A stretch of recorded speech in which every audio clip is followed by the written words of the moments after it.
What up? Welcome to the Homegrown Hustle Podcast. We're on the road here in the B-Side Lounge at Broken Clock Brewing, Northeast Minneapolis. I'm here with Jeremy Matheson, doing something really special. He's one of my close friends, and we're finally able to bring him on to the podcast here.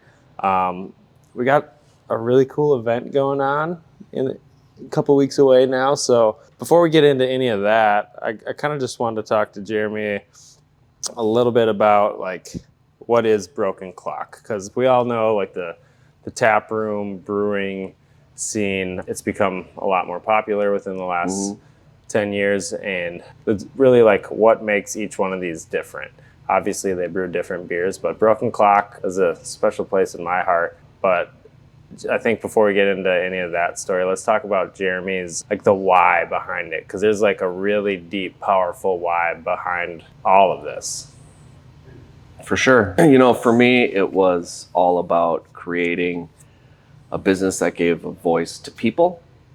I came from a background where I previously was, people just didn't have a voice. We would get a lot of great ideas, and even someone like me who was in a position of power and could make authority and decisions and do things, I was still limited by higher ups that said employees don't have a voice, even though they know what's going on. Doesn't matter. Whatever we say goes. And that really bothered me. And it was a big reason why I couldn't last very long in the corporate world, was nobody had an opportunity to be who they were. You couldn't take great ideas and implement them unless they were from the top down. And so the idea behind this was we wanted to create something that gave people meaning, reason to come to work every day, reason to be a part of something. And so that's why we sat down and we said, well, let's do a co-op first. A brewery was actually not even in the cards at the time. It was more about let's do a co-op. Let's start from the model itself and the structure itself, and put in an infrastructure that said people now have a say. Everyone has a say. Everyone has a voice. Everyone has an opportunity to be heard, and the ideas to be brought to the floor. Coincidentally, we just found ourselves meeting in breweries all the time when we were doing these idea sessions. And so one day we're like, well, we should just do a brewery so we don't have to keep spending all our money on beer at other places. And so the brewery kind of came second nature. So it was definitely a very different story than most breweries, where people will come and be head brewers and they'll be home brewers and want to make a brewery. For us, it was about creating a business first, and then a brewery was the idea to deliver that sort of community. And how many years ago did all that start? Did the whole conversation start? Yeah. Can you tell him to be quiet? Sorry, there you go. Got me? Check. Yep, you're good. Okay, repeat the question. So how many years ago was it where this whole idea started and you start the process of creating the 501c3, right? 308A. Cooperative model. 308A. Yeah. Wrong numbers, way off. Same idea, neither make money. For sure. Which is a really interesting concept in business anyway, right? So when you started that whole process, what year was it? So 2014 is when we really started exploring the idea. 2015 is when we came up with the idea to actually do a co-op brewery. And then it was that whole kind of 2015 where I sort of just took off from the world and decided to really reach out to all of the other co-ops around the country. There was only 6 at the time, so it was a very new idea. It was a concept that really wasn't proven out too much. And just reached out to all of them, tried to get as much information as I could, really tried to see, if this was a viable model coming to be able to do here. And luckily we were able to have all 6 of the co-ops that we reached out to and visited welcomed us with open arms. Yeah. They were like, come on in. We'll show you the business plan. We'll show you everything we're doing. We want you to succeed because we want to see more of this happening. And so it was very easy for me to just go and actually realize that this is a viable option, even though there aren't that many in the country, probably because they don't make a lot of money, right? Yeah. Like it's a very almost selfless kind of business model. Need to make money. Yeah. And so it was around 2015 that we really decided to dive in and make it happen. And towards the end of 2015 is when we incorporated and really started hitting the ground with fundraising. Yep. And then came all the adversity, right? So 2015, that was right around when I came in the picture. So first time I came in, I It's actually one of my customers who introduced me to it. We're doing a service in Northeast Minneapolis, one of our regular services, saw some artwork. And I just just having small talk about it. He brought it up. I didn't have kids at the time or anything. So he said free beer. I was like, I'm out of college, bet that's a great idea. So I just show up. And when I found where it was, first of all, and was able to get in the building, I just found so much energy that was going on. They're serving beers, they're pairing food with the beers that they brewed. Yeah. I'm like, I didn't expect any of that. There's big gongs that are being rung, and like, it was this core group, right? And I was just drawn in by that kind of instantly. Day one, I mean, I'm a quick decision maker, but I pulled the trigger. My wife and I became members number 23 and 24. And like from there we just like joined the charge, and it was very difficult because there was nothing there was no business. We had to even be like licensed, right? Yep. So talk a little bit about like some of the steps you had to take along the journey to go from like serving in like somebody's common area in my apartment. Yeah. Go from there to taking over an old brewery and now moving into an awesome new space with tons of opportunity. Yeah, for sure. So it was, the difficult part about being a co-op and having so many owners and this business model in general is it's really hard to raise money, right? And banks don't really want to do business with you because what you've decided as a business is that all of the risk is going to be split amongst everybody, right? Instead of having one or two principal owners that call all the shots and take all the risk, which banks don't like to see. And so for us, it was, we had to raise all the money on our own through the community. And so what we did is we said, okay, well, let's just make a bunch of beer, and then we'll bring that beer to, like you said, literally a community room in my apartment, and we'll just invite everyone from the community out and we'll just give them free beer. And through that, we're going to raise membership. So at the time, for $150, you could become a member of the co-op. And then once we opened our doors, you'd get, free beer and things like that. And so that's it started super organically, right? And in the meantime, you could just come to all of our homebrew events and drink all the beer you wanted, right? Yep. So for $150, you got your fill of homebrew for sure. But yeah, through that, we were able to raise enough memberships. And coincidentally, through that entire process, one of the people that was coming to all of these events gave me a business card and said, hey, this guy is expanding his brewery, and maybe he's willing to sell his old one. And so I was like, okay, maybe reached out to him the next day, and turned out it ended up being the space that we moved into because it was a very fortuitous position. Perfect. because they were moving and they needed to offload all of their old stuff, but it was all staying in the same place, so we didn't have to spend all the money to build everything out. We were able to just easily plug and play. Like it's like a dream. Yeah, it was literally just plug and play. And so naturally the members that we had at the time, we pitched the idea to them, hey, there's an opportunity for us to move into this space. It's going to cost us X, but we need to do it all through you guys. Are we willing to do it? And everyone voted unanimously to make the move and step one. And then we had to start the financing. And so then, we decided to, number one, make the move, and then really started raising money to move into that space, which we made happen in May of 2017, actually. Yep. So that was 2017. And now we can brew beer. Yep. We couldn't serve beer in a tap room. Yeah. And we didn't really have a whole lot of resources for distribution. Yeah. So we had to completely create this business model, hiring people from the board. It was like a squad of us just going around having these things every month. Like Monica crazy. and I served so much beer at those events. Like a lot of good memories there. And like honestly, 10 years after the inception, I am just like amazed how far it's come.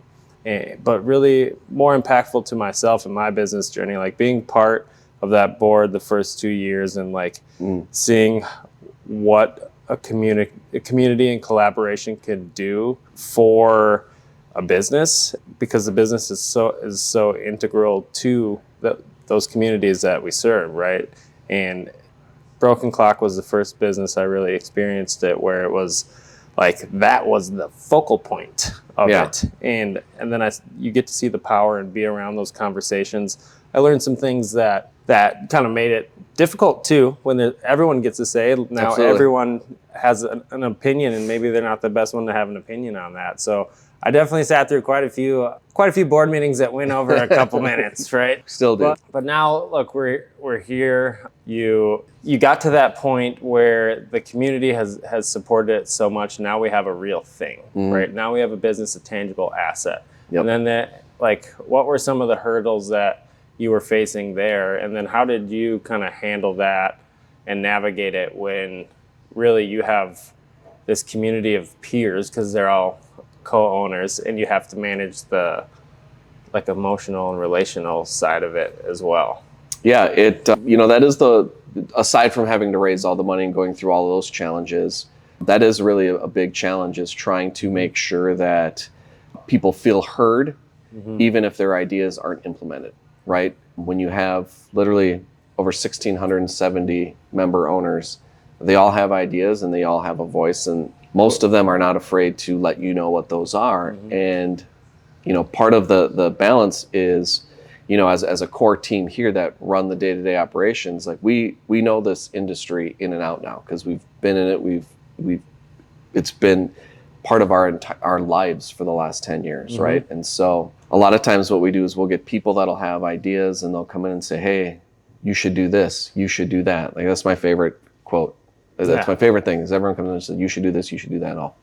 It's like, okay, Yep. Cool. Not doing anything over here. I never thought of I it. was just waiting for that idea, actually. But you have to, even though you may have tried that idea and it worked or didn't work, or you already have that idea in place and it's just a matter of time, you need to make sure that everyone that brings those ideas feels heard. Otherwise, you really start to sort of lose that momentum. But at the same time, it's inevitable that you're going to lose some of that momentum, because some people will always feel unheard if those ideas are not put to play. And you have to really, it's a struggle within me, especially because I really feel for everybody, and I'm very much in tune to the feelings of everybody.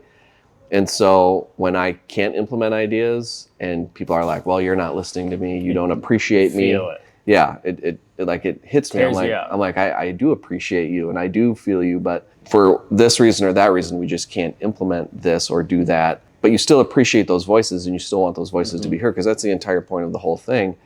And so that is a big struggle that we go through from time to time. I mean, you have the patience of Job, dude. Like, we've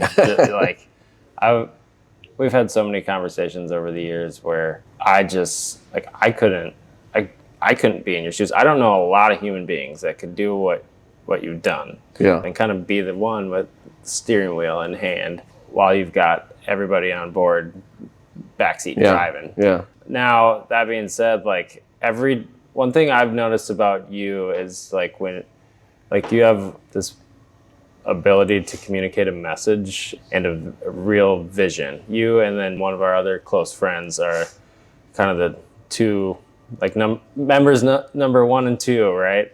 And the two Jeremys, and that the duo that you have and your ability to kind of get people to get behind it, it's something that I've endeared to a lot and I've learned a lot from. And I think it just draws more people in here. I mean, like a co-op brewery, being successful, you have to sell stuff and make money in any business.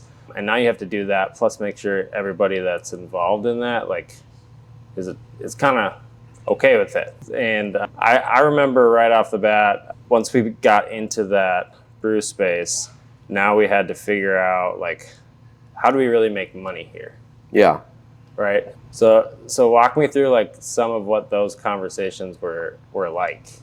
Yeah, it was tough. It was tough because we actually opened our doors, and one model that we really believed in within the co-op structure was a workers' assembly model, which gave essentially what it did is it gave different departments of the business full autonomy to make decisions within certain parameters.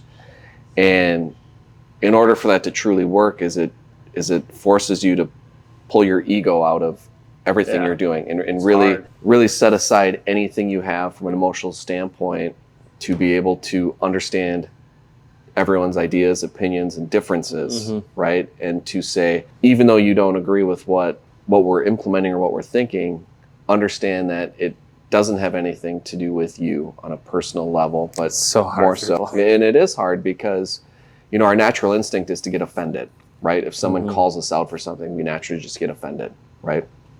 And I think for Jerome and I, that was the one big thing that really kind of helped us kind of set the guideline for this business was we disagreed on a lot of stuff. We had varying opinions, almost opposite opinions on a lot of things when it came to the business. But the one part that we never shied away from was understanding that no matter what we talk about here, it doesn't affect who we are to each other as people, as human beings. And that's really the core of what made it happen. And so when we opened our doors and it came time to figuring out how do we make money, all of the different opinions came in on how to make money. But it was important as we took all of these different opinions that we really understood that everyone's coming from the same spot. Everyone has the same core desire, which is for this to succeed.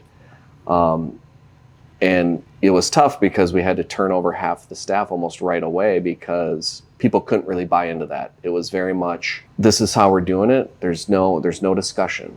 We're doing it this way. And you can't have that. You have to have the entire team buy in to what we're trying to do. And even if it means half is on one side, half is on the other, you still have to come to a decision. You still got to get everybody pointed because in the we're right not direction. putting one person as the sole decision maker. We're doing this as a team. We're coming up with a solution as a team. And, you know, we ended up having to flip the staff because that just was not, some people just couldn't handle that piece of it. And so, you know, we struggled, right? We really struggled in the beginning, and, you know, it didn't help that we couldn't sell beer. Yeah. Right? Kind of hurt the business model a little bit. We literally could brew beer and sell memberships. And we could sell memberships and we could give beer away. But our only real mechanism for making money was wholesale, right? That was the only way we could really make money, was wholesale, and people could buy stuff to go. So people could come to this little 700 square foot garage in the middle of nowhere. Best where space. When you're driving there, you feel like you're getting kidnapped or something because it's in the middle of nowhere. And so we really had to try and like figure out how we're going to sell beer. Meanwhile, none of us had industry experience. We were all fresh.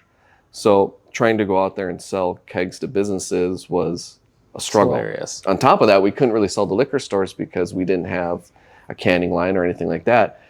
We shortly brought in a crowler machine thanks to your help. We just needed to make money, dude. I was getting so impatient. I was like, we got to pull the trigger. Like this, we got to do this. Well, it was crazy because it was like, you know, $5,000-$6,000 investment, but we had no money, right? So it was like, we just spent all this money to get the doors open, and we're like, how are we going to spend So at that point, $5,000-$6,000? the conversation I remember was around like preservation of the funds that we did have from memberships, rather than like, how do we take, what's the next 6 to 12 months look like? So you save or do you spend? Yeah. And so talking about failure versus the success, like we were already bought in on success. Like we had to do it.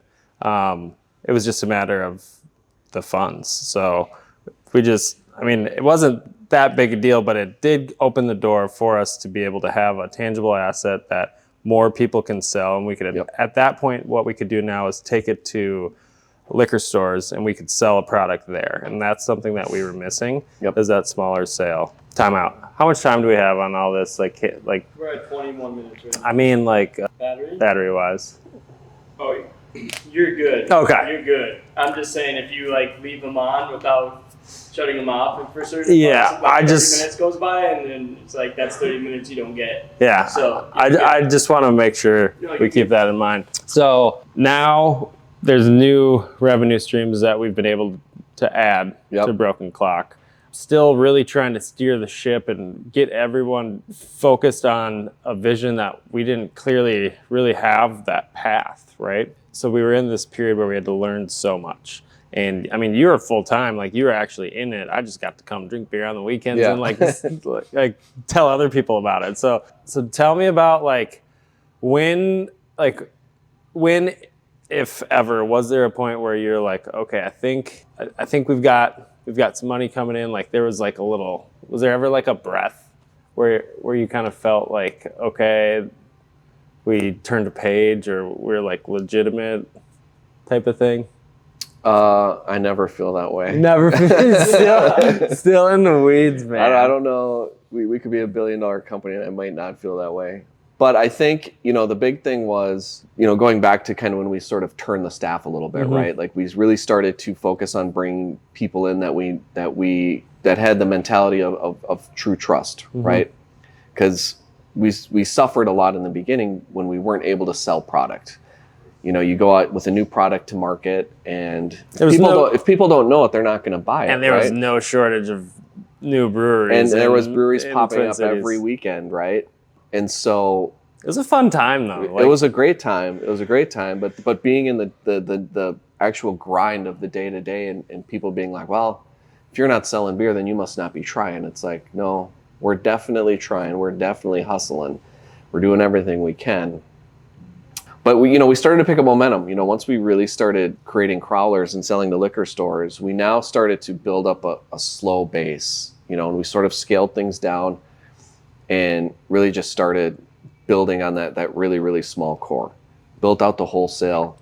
And then we just started seeing kind of a groundswell of all those members like continuing to come, continuing to buy in. And for some reason, people came to this garage and kept buying memberships. Hashtag. I don't know what it was, but it still kind of blows my mind that someone would come to the brewery and be like, wait, I can't buy a pint from you?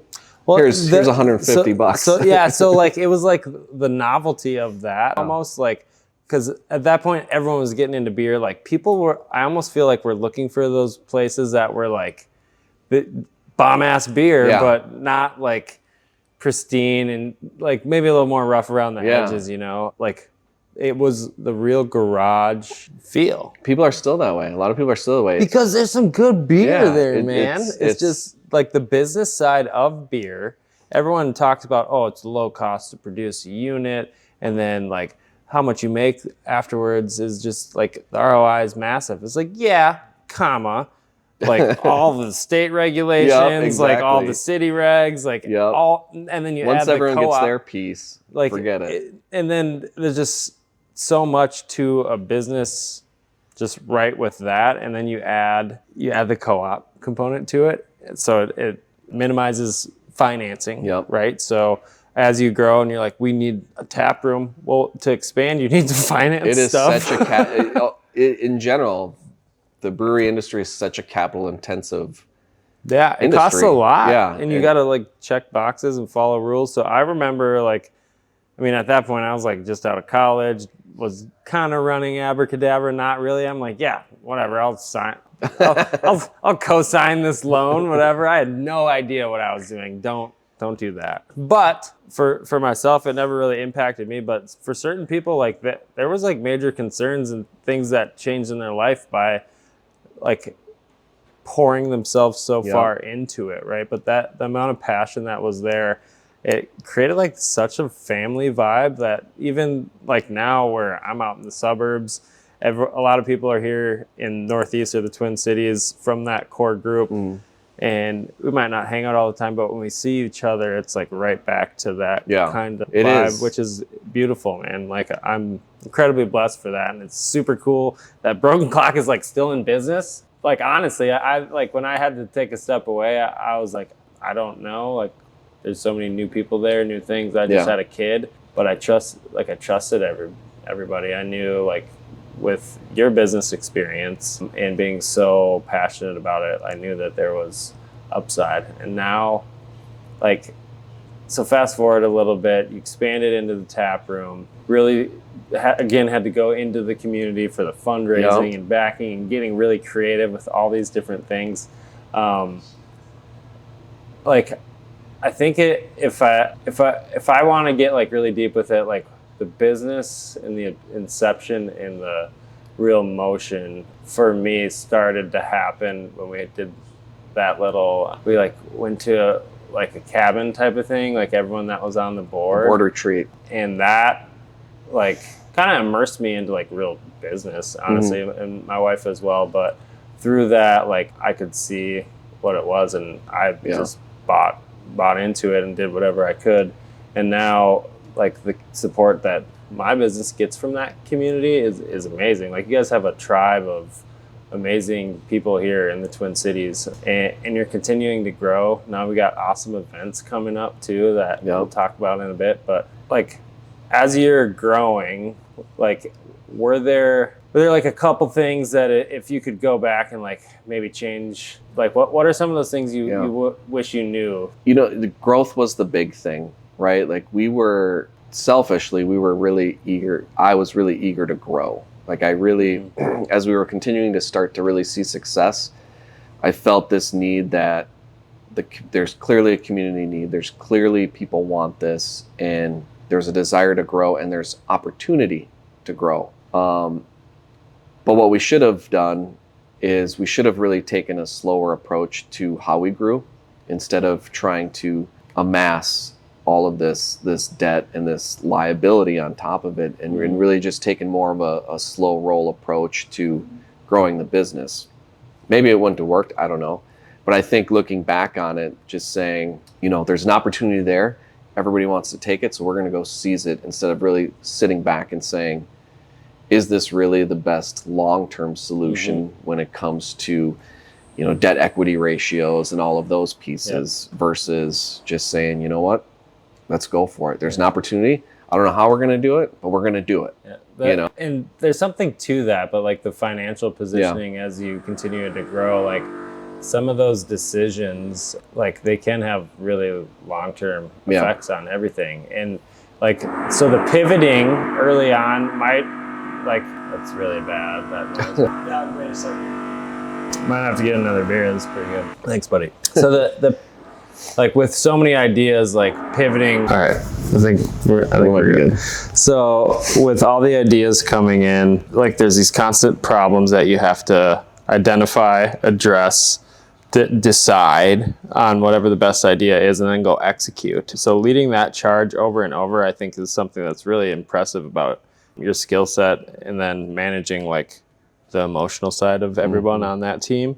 But you kind of were just alluding to the fact that like all those pivots can create a lot of complexity from a financial standpoint in the business. I mean, at the end of the day, like you got to sell shit to like run a business. You got to make money. Like I feel, I remember saying that so many times at the board meetings, like we just need to make money. Like we need to make money, like whatever it is. And so at this point now, you've transitioned into a brand new space in Northeast Minneapolis, right on the Mississippi River. I think you're the only brewery on the Mississippi River. Directly on the Mississippi River. In the whole world. There's one more in Iowa that's directly on the Mississippi, but is it this side or that other side? I think it's on our side.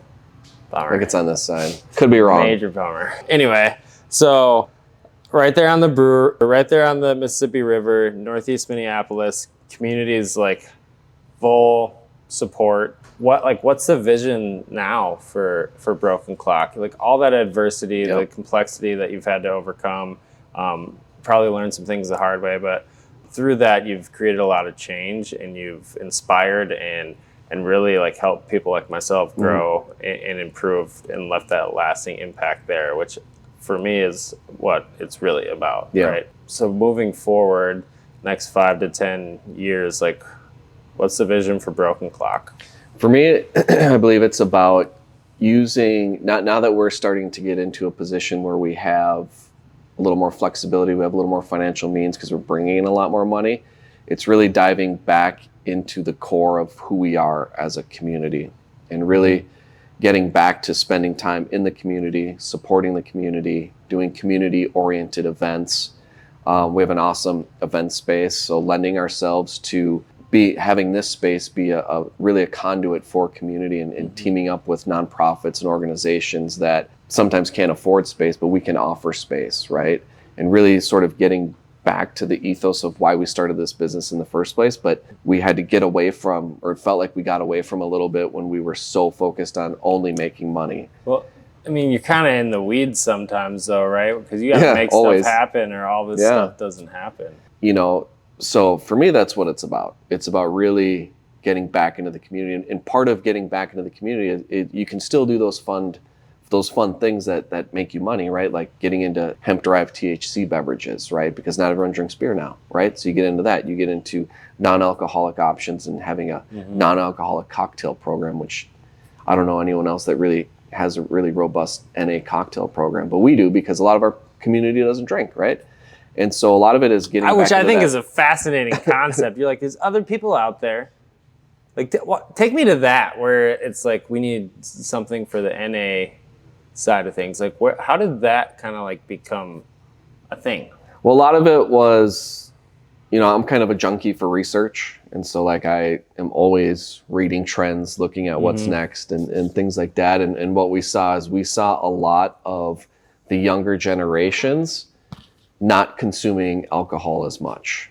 And if they were pivoting to cocktails and they were pivoting to liquor versus beer. And so we were seeing this, this plateau of beer. And so for me, I recognize that as well.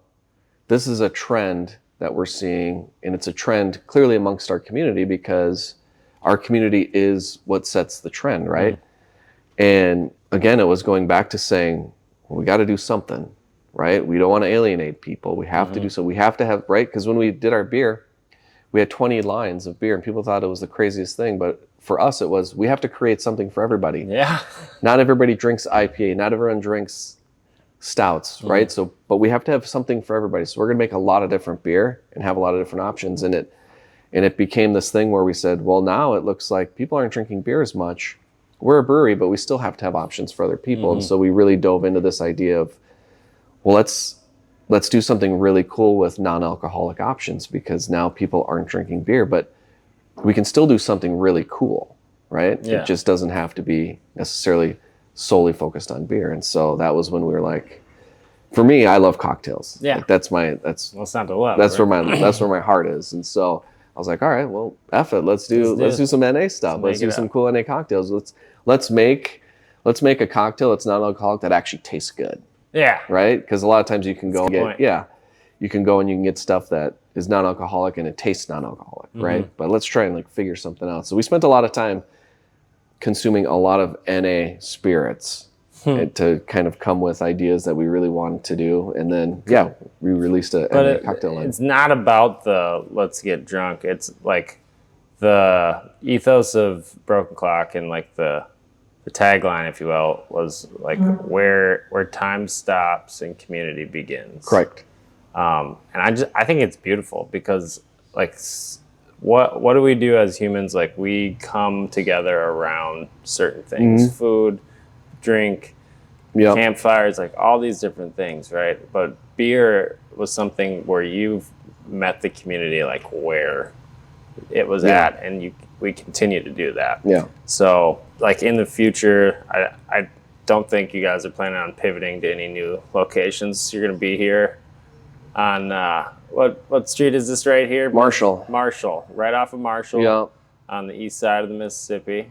Put it this way, if we have to do another expansion like we just did, I don't think I'll be alive. Okay, yeah. Well, we're going to avoid that then. And now it's just like, how do we bring more people in here, right? So tell me about like some of the things you guys have planned for the next 6 to 12 months to really embrace this Northeast community as you've made it through COVID and all that other stuff. Yeah, so the big thing is obviously June 1st, Soundwave.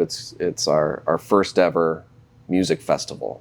Yeah. One-day music festival. Man, I remember talking about that like from the beginning. From the beginning, right? Like that was the one thing that we loved so much was music and beer and being able to do that with like on a large scale. We just never had the opportunity to until now because of how expensive it is to do and all of those things. And resources. Yeah. So that's kind of the big thing coming up. We always continue to really push events that sort of captivate the community audience in different ways, right? So we'll do anything from events around pinball tournaments to tabletop markets to dog rescue meetups, and for us, it's all about introducing those different elements, right? We now have a really cool music scene that is starting to come here because of our event space, and we've really dove into like the whole vinyl idea. And so getting musicians that want to do album releases here and things like that is really what it's all about. And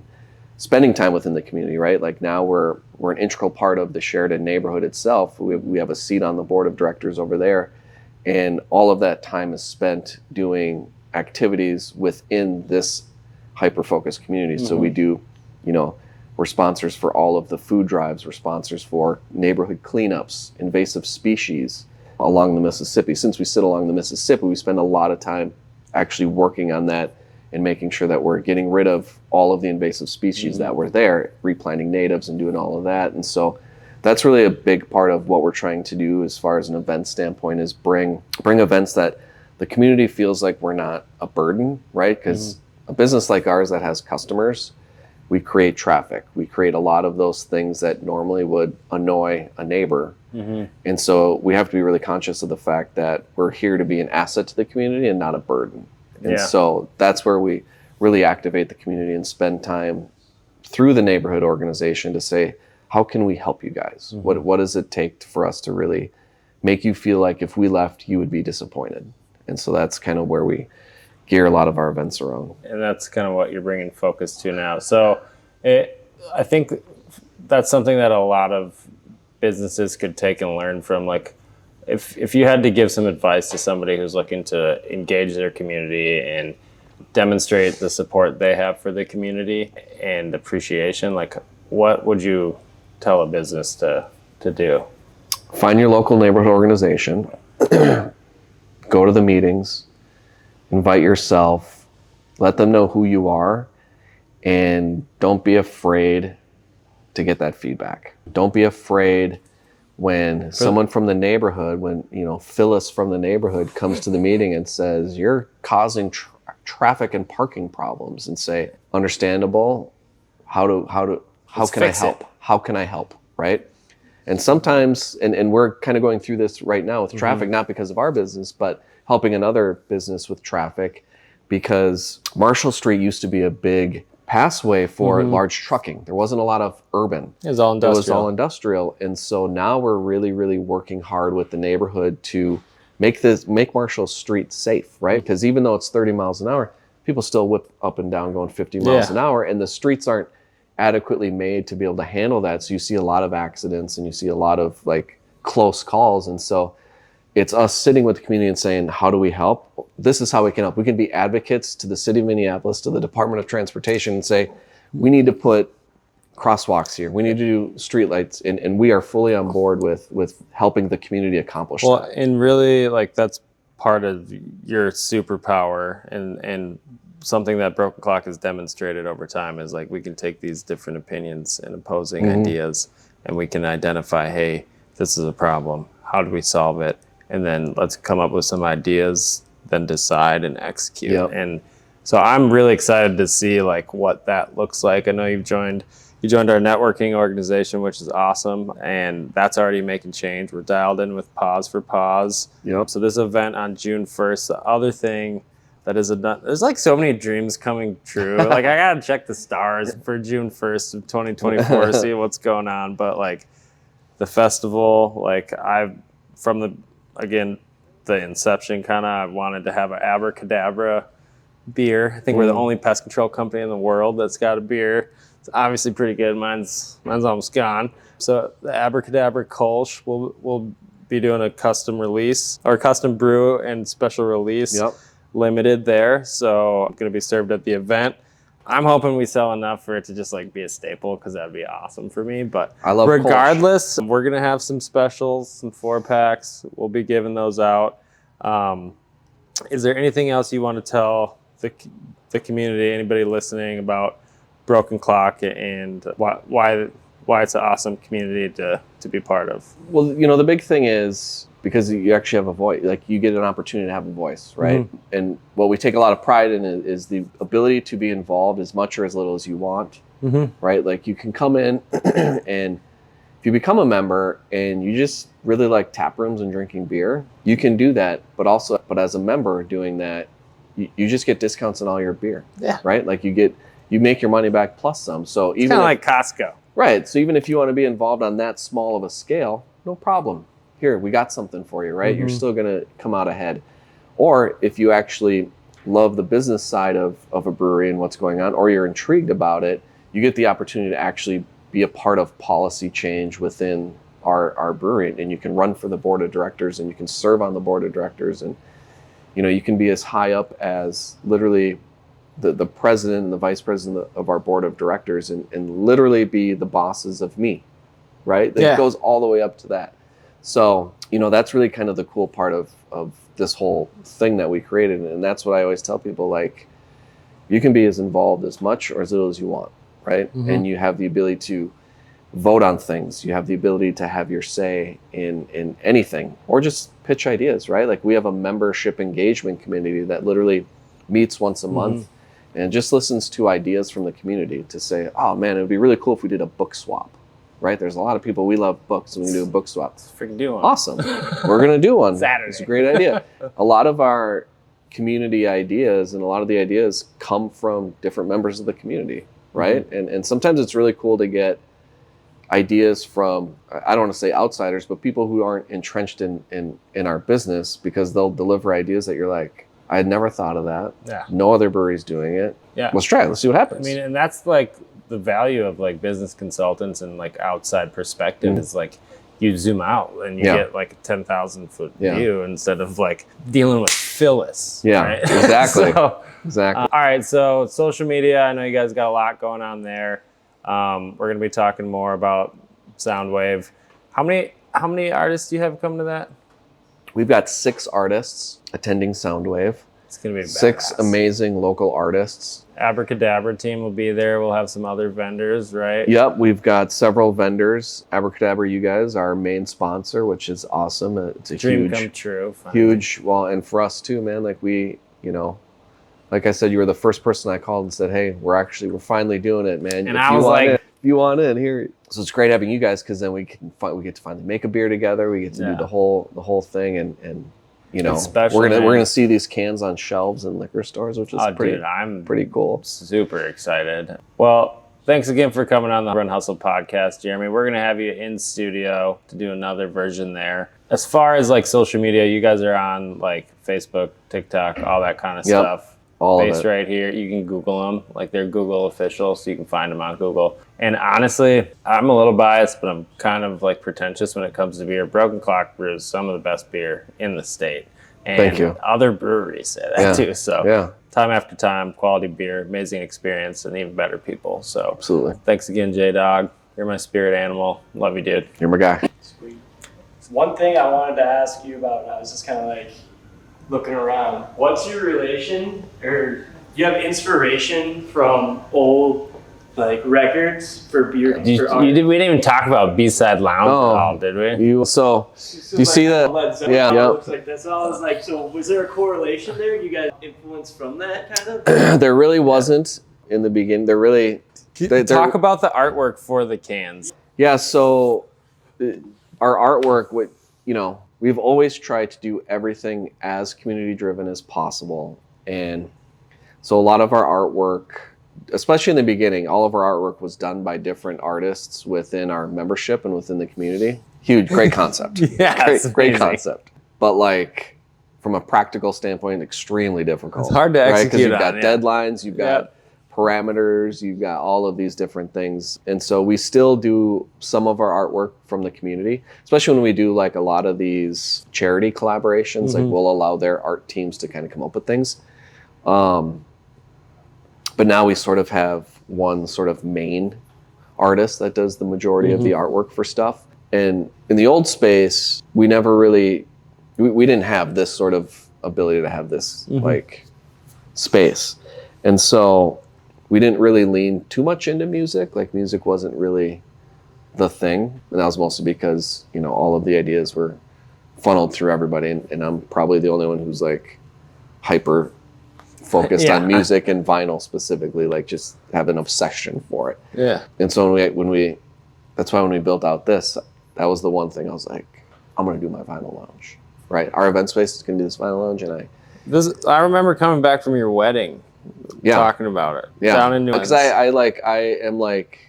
I'm in love with Japanese sound lounges and just the whole concept of how they do it. And I didn't want to get that crazy, because some of those places you're not even allowed to talk. It's just all about like living and experiencing sound and music. I didn't want to be that. I wanted to be a little more social. Just to have a good time. Talk here. Yeah. So, but that was kind of the idea. And since we've done that, it has sort of naturally inspired a lot of our team when we come up with beer names to get into more of like the music side of things. Because this is the office, right? Which I think is awesome. Yeah. Yeah, it's amazing. So, now you'll see beer names like our cold IPA is DJ Cool Herc, paying homage to the OG first ever like hip hop DJ and things like that. So we're starting to see those things. So like some of the can labels and stuff, we do a lot of business with down in the valley. They're one of our sort of really kind of close partners on things when it comes to music. And so we did a collaboration with them on a THC beverage and leaned in, it was an orange cream, it was a tangerine cream THC seltzer. So we're like, okay, Led Zeppelin, right? Yeah. Tangerine, like let's do this whole like Led Zeppelin artwork and kind of tie that whole thing in. And so really have a lot of creativity, and there's a lot of creatives in the community. And that's like the fun part. For me, that's the fun part. Like finance sucks, regulations, all that stuff. Yeah, Forget it. It's beer, the people. Let's talk about cool ideas and hell yeah. And I think that's kind of why we vibe, because we love cool ideas and music and beer. So that's me in general, just big idea. Like I'm not always the best at like executing. I'll come up with the idea and you got people around you for hopefully that. have the others do the execution part. I'm just the idea guy. And most of the time people are like, that's a terrible idea. Cheers to being the idea guy. When it's good. Abracadabra Kolsch. If you want to do like a little, you can get your Abracadabra up here at this time. Do you have like a kind of like a launch date? 6/1, bro. June 1. Guys, we want to just kind of like do like... For sure. So June 1st, Soundwave. It's a free music festival, which is kind of rare. There's beer.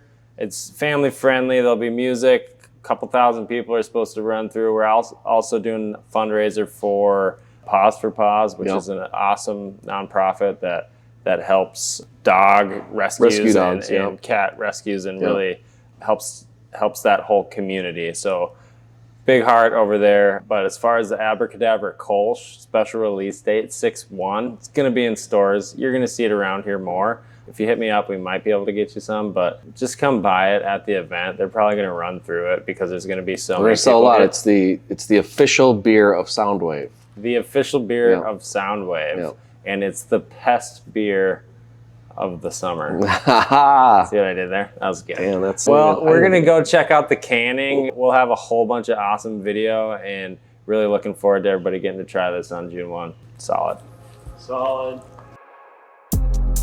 Thanks again for joining us on Homegrown Hustle. Our local business community thrives because of the brilliant leaders right here in our backyard.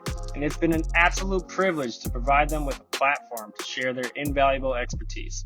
Stay tuned for more insight, wisdom, and inspiration from our local business champions. Don't forget to subscribe, rate, and review us on your favorite podcast platform. Together, we'll continue to nurture and expand our homegrown success stories. Matt Eichmann signing off until our next insightful episode.